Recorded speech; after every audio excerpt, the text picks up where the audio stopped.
ክርስቲያን መሆን አለባችሁ። እውነቴን እምላችሁ እናንተም ወደ እግዚአብሔር አስጠጊ እንደሆናችሁ እንዳይሰማችሁ፣ የሚያስጠጋም እንዳፈልጉ ኦሬዲ ኢየሱስ ውስጥ አስገብቶናል። ያለነው ቅድስተ ቅዱሳን ኢየሱስ ካከበረኝ ክብር በላይ አልከብርም። የመጨረሻውን ክብር በክርስቶስ ኢየሱስ በኩል ተገኝቷል። ይሄ ክብር የተገኘው በኢየሱስ መካከለኛነት ነው።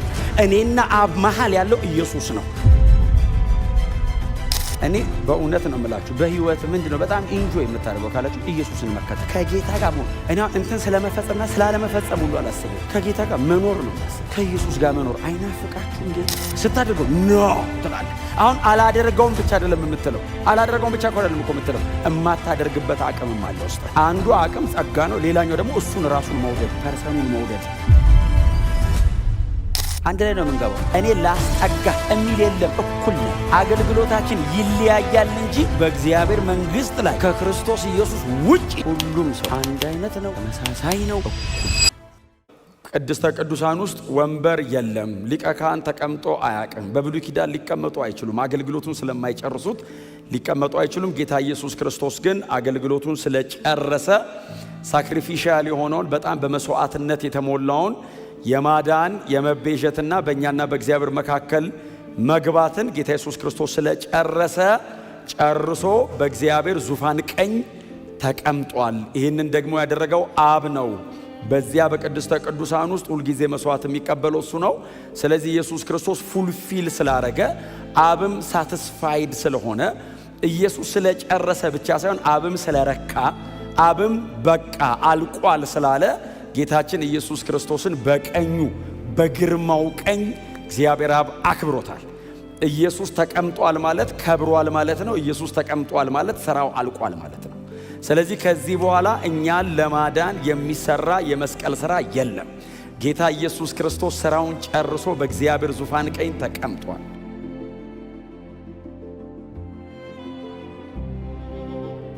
አሁን የገባንበት ይሄ ኪዳን አለ። በክርስቶስ ኢየሱስ የመስቀል ሥራ ምክንያት፣ በጌታ በኢየሱስ ክርስቶስ ሞትና ትንሣኤ ምክንያት፣ በክርስቶስ ኢየሱስ የመስቀል ሥራ ብቻ ሳይሆን በክርስቶስ ኢየሱስ በራሱ በማንነቱም ጭምር ማለት ነው። በሰራው ሥራ ብቻ ሳይሆን በራሱ ኢምፐርሰን ክራይስት ማለት ነው።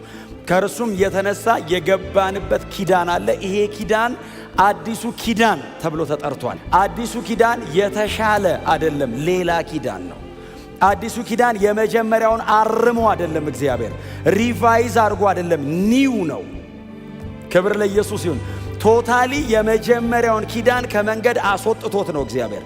የመጀመሪያውን አድሶት፣ የመጀመሪያውን አስተካክሎ ሜንቴን አድርጎ አይደለም እግዚአብሔር። የመጀመሪያውን አስወግዶ ሌላ አዲስ አምጥቶ ነው። ላይ አዲስ ነው።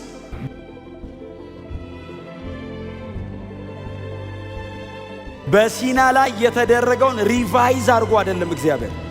የሲናውን ኪዳን አስረጅቶ በቀራንዮ በጎልጎታ ላይ ሌላ አዲስ ነው ያደረገው። ስለዚህ ይሄኛው ኪዳን ጌታ ኢየሱስ ክርስቶስ መካከለኛ የሆነበት የተባለው ኪዳን፣ የቀድሞ ኪዳን ሙሴ መካከለኛ የሆነበት ኪዳን ነው። ይሄኛው ኪዳን ጌታ ኢየሱስ ክርስቶስ መካከለኛ የተባለ ኪዳን ነው። በጌታ በኢየሱስ ክርስቶስ መካከለኝነት የተገኘው ይሄኛው ኪዳን ከቀድሞ ኪዳን በክብር ይበልጠዋል። ጳውሎስ ብሉይ ኪዳን ላይ የተደረገውንና አዲሱ ኪዳን ላይ ያለውን የሚያስቀምጠው። እመካለሁ ይላል ጳውሎስ፣ እተማመናለሁ ይላል ጳውሎስ፣ ቀና ይላል። ሰዎችን ጎትተው ወደ ኋላ ለመመለስ ሲታገሉ ጳውሎስ እንደዚህ ይላል፣ እግዚአብሔር አገልጋይ ያደረገን የአዲሱ ኪዳን ነው ይላል።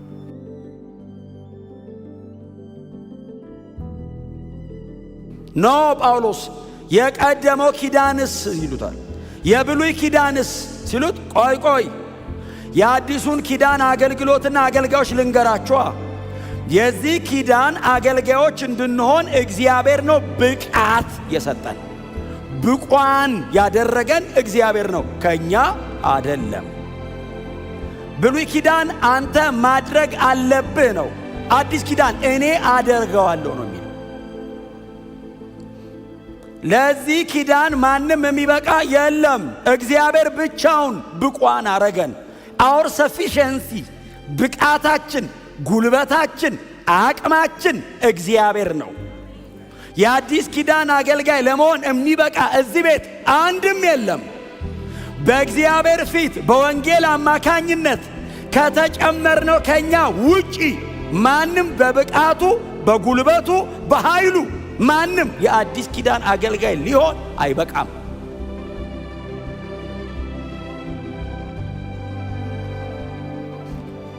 በጣም አንተ ትችላለህ የተባለው ሰውዬ እንደዚህ አለ፣ እኔ ብቁ አደለሁም፣ የበቃን አደለንም።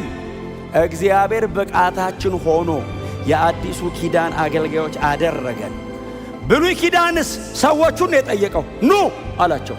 ብሉይ ኪዳን ባይዘ ክብር የሌለው አይደለም፣ አለው የራሱ ክብር። ይሄኛው ሲመጣ ነው ክብር የሌለው ያደረገው እንጂ በሲና ተራራ ላይ እግዚአብሔር ብሉይ ኪዳኑን የቀደመውን ኪዳን እግዚአብሔር በሙሴ በኩል ለሕዝቡ ሲሰጥ የተገለጠው ክብርና የወረደው ደመና፣ የተቃጠለ ተራራ፣ የተሰነጣጠቀ ድንጋይ ብዛት አለው። በማስፈራት በማስደንገጥ በሞት ፍርሃት ውስጥ ሕዝቡ ተቀምጦ ኪዳኑ ተደረገ። አዲስ ኪዳኑስ ፍቅርና ጸጋ ይዞ ኢየሱስ መስቀል ላይ ሞቶ ተደረገ። ልዩነቱ ይሄ ነው። ብሉይ ኪዳን ክብር አለው። አዎ ክብር አለው። ምንድነው ክብሩ? መቀሰፍ አለው ውስጡ።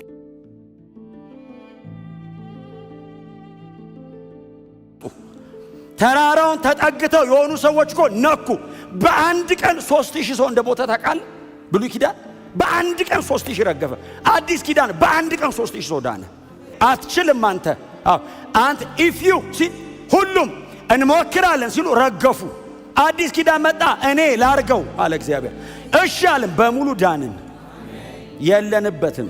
ብቃታችን ክርስቶስ ነው። እንኳን ዘንድሮ ክርስቲያን ሆነን እንኳን ብሉይ ኪዳን አልተፈጠርን። በፍጹም እግዚአብሔር ጻድቅ ነው። ድሮም የነበሩ ሰዎች ልክ ነው። አዲስ ኪዳንስ እግዚአብሔር መጣ፣ አዲሱን ኪዳን አደርጋለሁ አለ። እኔ ላርገው አለ እግዚአብሔር። እኔ ልጨርሰው። እናንተ ይኸው ተሞከረ፣ አልቻላችሁም። አመጣችሁ፣ ልትበቁ አትችሉም አለ እግዚአብሔር። አትበቁም። እግዚአብሔር ለሰው ቻንስ ሰጠ አይደል? ኑስቲ ሞክሩት አለ። ስንጠጋው እንረግፋለን። ከነበደላችን ከነኃጢአታችን ነው የምንመጣው።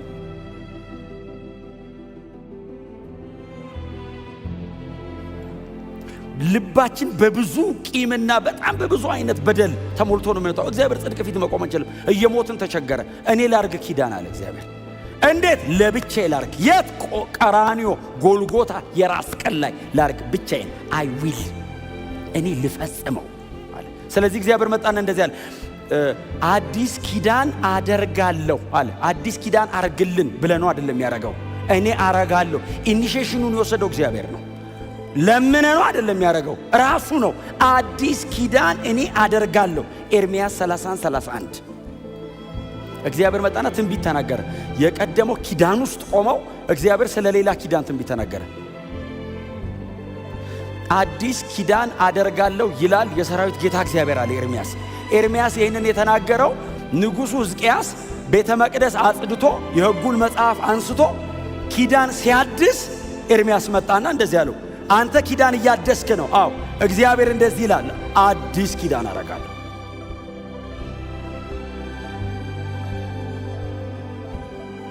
ይሄኛውን ኪዳን አንተ እንደምታድሰው አላድስም። ይሄንን አስወግጄ አዲስ ኪዳን አደርጋለሁ። ምን አይነት ነው የሚያረገው ይላል ንጉሡ ሕዝቅያስ። በጣም ይጓጓላ። ምን አይነት ነው የሚያረገው ሲል በድንጋይ ታብሌት ላይ በድንጋይ ላይ የሚጻፍ ሳይሆን ሕጌን በልባቸው ላይ ጽፈዋል።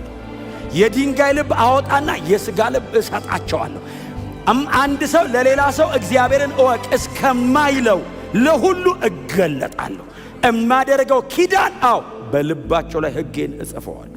ይሄ ማለት አዲሱ ኪዳን ወንጌል ነው፣ የጸጋው ወንጌል በክርስቶስ ኢየሱስ በኩል የቀረበው ይሄ ነው።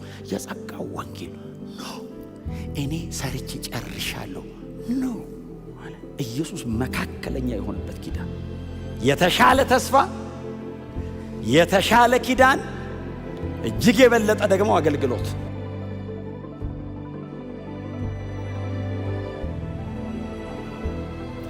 የት? ኢየሱስ መካከለኛ የሆነበት አዲሱ ኪዳን። ኢየሱስ መካከለኛ የሆነበት የአዲሱ ኪዳን የሚበልጥ ተስፋ አለ። የብሉይ ኪዳኑ ተስፋው ምንድን ነው? ማርና ወተት ወደምታፈስ ወደ ከነዓን ትገባላችሁ። ተስፋው ነው፣ ሌላ ተስፋ የለውም። ባይዘው የብሉይ ኪዳን ከነዓናውያን ምድር ገብተው 7ቱን ነገስታት ድል አድርገው እነዛን ደግሞ የተወሰኑን ተዋግተው የገቡ ቀን አለቀ።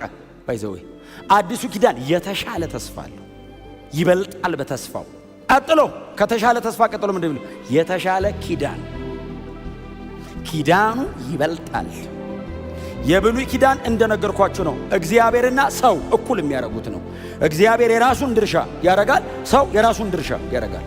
አዲሱ ኪዳን እግዚአብሔር ብቻውን ሰርቶ ጨርሶ ነው የሚጠራ። እኛ የምንመጣው ባለቀ ሥራ ላይ ነው፣ በተጠናቀቀ ሥራ ላይ የምንመጣው።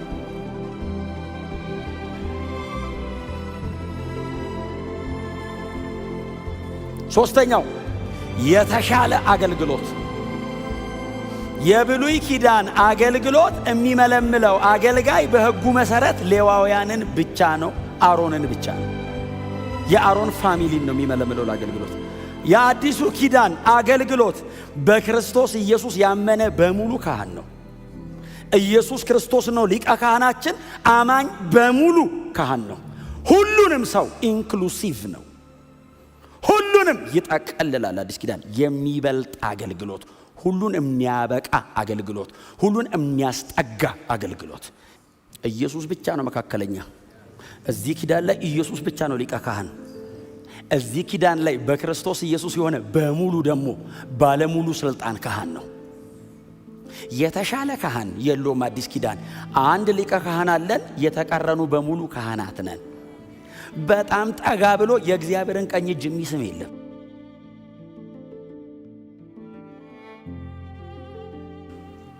አንድ ላይ ነው የምንገባው። እኔ ላስጠጋ የሚል የለም፣ እኩል ነን። አገልግሎታችን ይለያያል እንጂ በእግዚአብሔር መንግሥት ላይ ከክርስቶስ ኢየሱስ ውጪ ሁሉም ሰው አንድ አይነት ነው፣ ተመሳሳይ ነው፣ እኩል ነው። የአገልግሎት ዘርፍ ነው የሚለያየው፣ የምታገለግሉበት የአካል ቦታ ነው የሚለያየው እንጂ ምንድነው ማዕረግና ስታተስ ደረጃ ሁሉም ሰው እኩል ነው። ሙሴ ይጠጋል እንጂ ፊት ለፊት እኮ አይመጣም፣ ይሞታል፣ አይቻልም። ዩኒክ ኢየሱስ ብቻ ነው። ኢየሱስ አይነት የለውም። ኢየሱስ ብቸኛ ነው። ከኢየሱስ የተነሳ ሁሉም ሰው ከኢየሱስ የተነሳ በጌታ የሆነ ይሄንን አስምሩበት። ከኢየሱስ የተነሳ ሁሉም ሰው በእግዚአብሔር መንግሥት እኩል ነው። የተለየ የሚባል ሰው በእውነት ነው የምላችሁ፣ እንዳይተናነቃችሁ በጣም በቀላሉ ዋጡት። ክርስቲያን መሆን አለባችሁ። እውነቴን ነው የምላችሁ።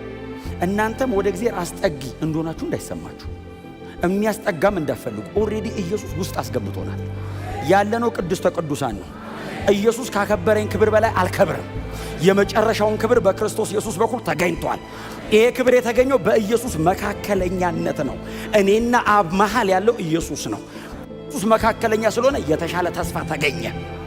ኢየሱስ መካከለኛ ስለሆነ የሚበልጥ አገልግሎት ተገኘ። ኢየሱስ መካከለኛ ስለሆነ ሞር ኤክሰለንት የሆነ ኪዳን ተፈጸመ።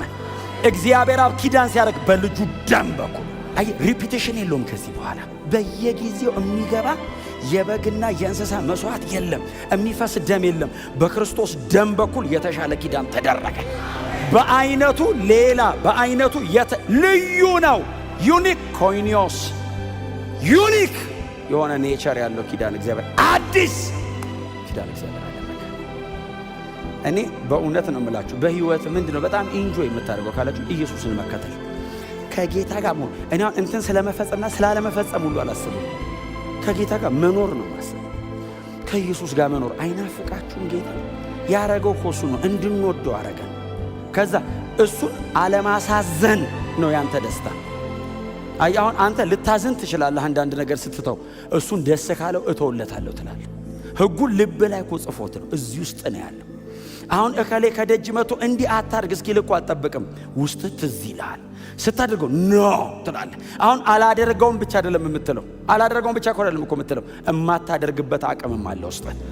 አንዱ አቅም ጸጋ ነው። ሌላኛው ደግሞ እሱን ራሱን መውደድ፣ ፐርሰኑን መውደድ፣ ኢየሱስን መውደድ፣ ከጌታ ጋር መኖር፣ ከክርስቶስ ጋር አብሮ መውጣት መግባት፣ ከኢየሱስ ክርስቶስ ጋር አብሮ መመላለስ። አንተ ገብተህ ቤት ቁጭ ስትል ብቻህን አይደለም፣ ጌታ ካንተ ጋር አለ። ስትተኛ አይተውም፣ አብሮሃል፣ ይጠብቅሃል ቁጭ ብሎ። አንተ ስትተኛ አብሮ አይተኛም፣ ቁጭ ብሎ ይጠብቅሃል። ስትነሳ አብሮሃል፣ ወደ ስራ ስትሄድ አብሮ ይሄዳል፣ አይተውህም። ቻሌንጅን አብሮ ይቀመጣል፣ ይጋፈጥልሃል። ጦርነትም አለ እሱ